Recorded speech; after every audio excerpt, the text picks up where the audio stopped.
Brazil যদি না জিতে বিশ্বকাপ তো শেষ, মানে বিশ্বকাপ তো মরে যাবে আমাদের জন্য, মোদ্দা কথা হচ্ছে এটা। কিন্তু আবার জাপানকে অনেকেই সমর্থন করছেন।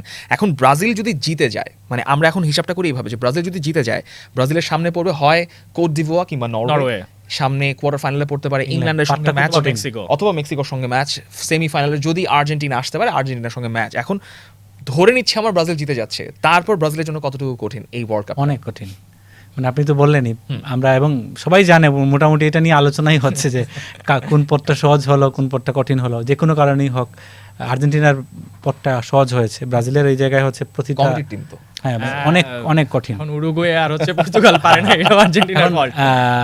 মানে তারপরে আবার ওই যে রাউন্ড অফ 16-এও কিন্তু মিশর অস্ট্রেলিয়া এটা ওখানে ওইটা হইতোই, মানে বেলজিয়াম তো ওইদিকে গ্রুপ চ্যাম্পিয়ন ধরলে ওটা হইতোই, মানে একটা ইজি।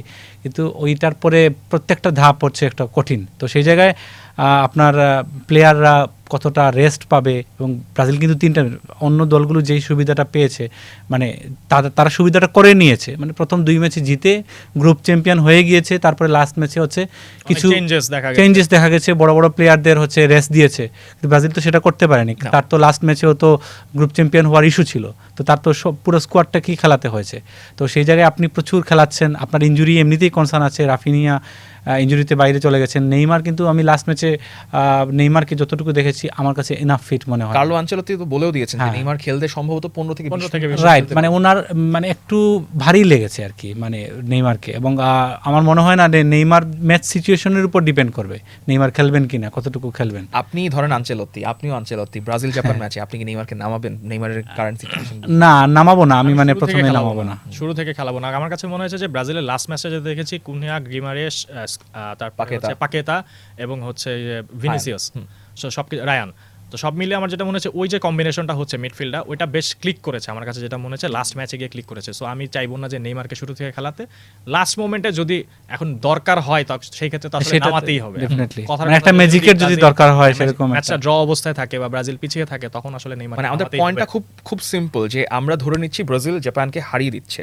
ব্রাজিল জাপানকে হারিয়ে তারা রাউন্ড অফ 16-এ যাচ্ছে, রাউন্ড অফ 16-এ probably Norway or Cote d'Ivoire, quarter ফাইনালে হয় মেক্সিকো নয় ইংল্যান্ড, সেমিফাইনালে আর্জেন্টিনা। কার্লো আনচেলোত্তি যদি এই ইকুয়েশন ভেবে থাকেন বিশ্বকাপ যেন না মরে যায়, what he needs to do, মানে অ্যাটলিস্ট বাংলাদেশের মানুষের জন্য মানে সহজ হিসাব, ম্যাচটা জিততে হবে খুব সহজ, ম্যাচটা জিততে হবে। মানে শুধু বাংলাদেশের জন্যও না, আমি যদি বলি যে ওয়ার্ল্ড ওয়াইড, যদি সে ব্রাজিল রাউন্ড অফ 16 থেকে, মানে রাউন্ড অফ 16 রাউন্ড অফ 32 থেকে বাদ পড়ে যাচ্ছে, আমরা লাস্ট ব্রাজিল মানে এত আর্লি স্টেজে বাদ পড়ে গেছে আমরা তো দেখিনি। কোয়ার্টার ফাইনাল পর্যন্ত আমরা দেখেছি যে ওয়ার্ল্ড কাপ 2002 এর চ্যাম্পিয়ন হওয়ার পরে তারা 6-এ সবগুলোতেই কোয়ার্টার 10-এ এবং 18-এ হচ্ছে যে তারা করেছে একটা সেমিফাইনাল হয়েছে 14-এ। সো অবভিয়াস যে আবার ওইদিকে দেখেন জাপানেরও কিন্তু একটা রেকর্ড আছে, তারা কখনো এই যে মানে এটাকে যদি আমরা সেকেন্ড রাউন্ড হিসেবে ধরি, নকআউটের ফার্স্ট স্টেজটা যদি ধরি, জাপানও কখনো 4 বার খেলেছে তারা নকআউটের ফার্স্ট স্টেজে, এবং জাপানের বোধহয় একটা মানে বিব্রতকর রেকর্ডও আছে, কোয়ার্টার ফাইনাল যায়নি, সবচেয়ে বেশি ম্যাচ খেলা টিম যারা হচ্ছে নকআউটে উঠে আর কিন্তু কোয়ার্টার ফাইনালে যেতে পারে নাই। সো ইতিহাস গড়ার সুযোগ জাপানের সামনে, আমার মনে হয় জাপান ইতিহাসটা এখনই করতে পারবে না, রাউন্ড অফ 16 এ যাইতে হবে, তারপরও মানে দুইটা নকআউট স্টেজ, ব্রাজিলকে হারিয়ে দিলেও একটা ইতিহাস হবে। বাট প্রথম আনচেলোত্তি যেটা করতে চাইবে, যে আমার মধ্যে আছে আনচেলোত্তির যে ব্যাপারটা, মানে এত অভিজ্ঞ একজন কোচ, এবং ধরেন যেই প্ল্যানটা নিয়ে উনি এসেছেন, যে প্ল্যানটা নিয়ে এসেছেন, মিডফিল্ড কিন্তু খুব হেভি না ব্রাজিলের, খুব বেশি অপশন নাই, বাট আমার মনে হয় যে উনি ওনার প্লেয়ারদের উপরে আস্থা রাখেন, যেটা প্লেয়াররা বারবারই বলেছেন যে আনচেলোত্তি একটা আলাদা বিশ্বাস দেন যে তুমি তো যেই স্টাইলে আমরা খেলছি তুমি পারবে। হ্যাঁ, বাট শুধু মুখের বলা না, মানে যেহেতু উনার এত মানে ভারী একটা, বলবো যদি উনার মাথায় একটা মুকুট দেওয়া যায়, আপনি চিন্তা করেন কতগুলা ওখানে চ্যাম্পিয়ন্স লিগ থেকে শুরু করে কত ধরনের শিরোপা থাকবে। সো ওইটা একটা আলাদা বিলিফ ক্রিয়েট করে। আমার মনে হয় আনচেলোত্তি চাইবে যে যেই স্টাইলটা, ভিনিসিয়াসকে যত বেশি ম্যাচে ইনক্লুড করা যায়, ভিনিসিয়াস এবং কুনিয়াকে, এবং ভিনিসিয়াস যত বেশি ম্যাচে ইনক্লুড থাকবেন, জাপানের জন্য কাজটা ততটাই কঠিন হবে এবং ব্রাজিলের জন্য কাজটা ততটাই ইজি হবে।